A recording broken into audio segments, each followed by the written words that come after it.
tere! Täna sooviksin teile esitleda Miele tolmuimejat, millel ei ole tolmukotti. Enne kui asute tolmuimejat kasutama, reguleerige teleskooptoru vastavalt enda pikkusele.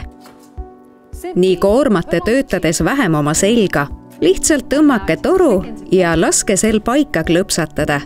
Kui teil on kodus erinevaid põrandakatteid, saate kasutada universaalset põrandaotsikut, mis on väga praktiline, kuna seda saab reguleerida vastavalt põrandakattele, mida hetkel puhastate. See seadistus sobib just kõvadele pindadele. Nii, alustame.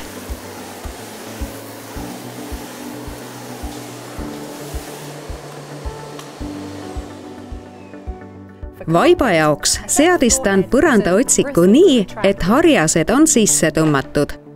Selleks, et põrandaotsik libiseks kergelt, sean võimsuse taseme lihtsalt vaiba režiimile.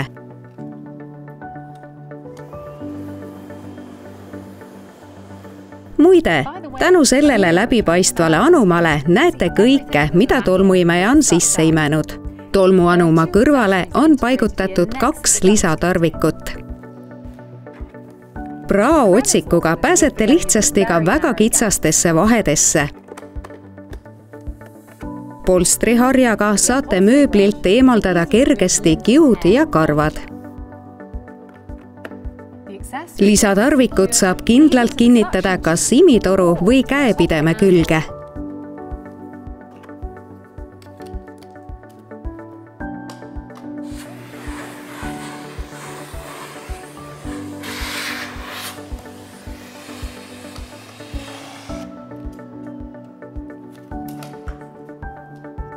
Nüüd näitan teile tolmuharja. Tolmuhari on väga praktiline mööbli puhastamiseks. Selle harjaga saate puhastada paljusid erinevaid pindu.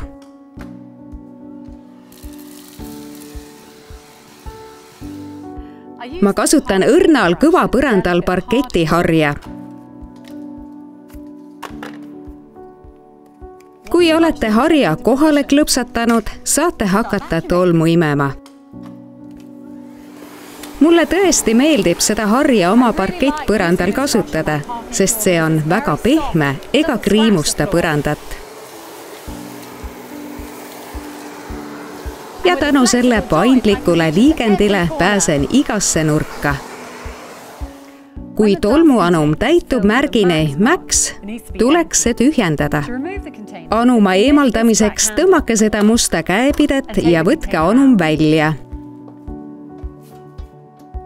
Hoidke anumat prügikasti kohal ja lihtsalt vajutage kollast nuppu ning prügi kukub välja. Võib-olla olete märganud, et siit ei tule välja peaaegu üldse peent tolmu, sest see kogutakse eraldi anumasse, peene tolmufiltrisse. Kui peene tolmufilter on väga määrdunud, süttib nupp Comfort Clean kollaselt ja filter puhastatakse automaatselt. Te kuulete, kui see toimub. Samuti saate sellele nupule vajutades puhastustoimingu ise igal ajal aktiveerida. Tolmuimeja lülitub selle toimingu ajal ligikaudu 20 sekundiks välja. Pärast seda saate tolmu jälle täie võimsusega imeda.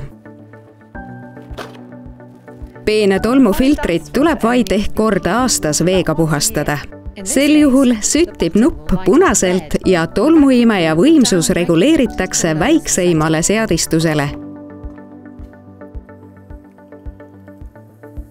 Lihtsalt hoidke seda jooksva vee all ja loputage ära.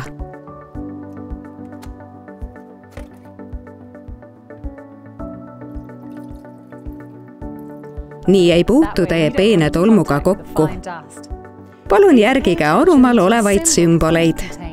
Ärge puhastage filtrit harja ega puhastusvahendiga ja laske sel 24 tundi kuivada, enne kui seda uuesti kasutate. Võite filtri uuesti kasutusele võtta, kui see on täielikult kuivanud.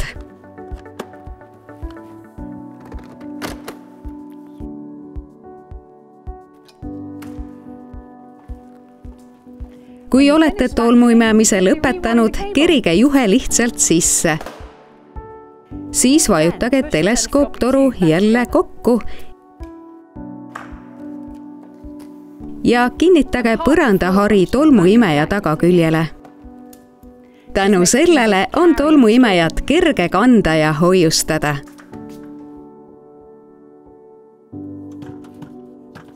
Ma loodan, et saite mõningaid kasulikke näpunäiteid. Kui teil on veel küsimusi või ettepanekuid, siis külastage lihtsalt Miele kodulehte. Peatse kohtumiseni!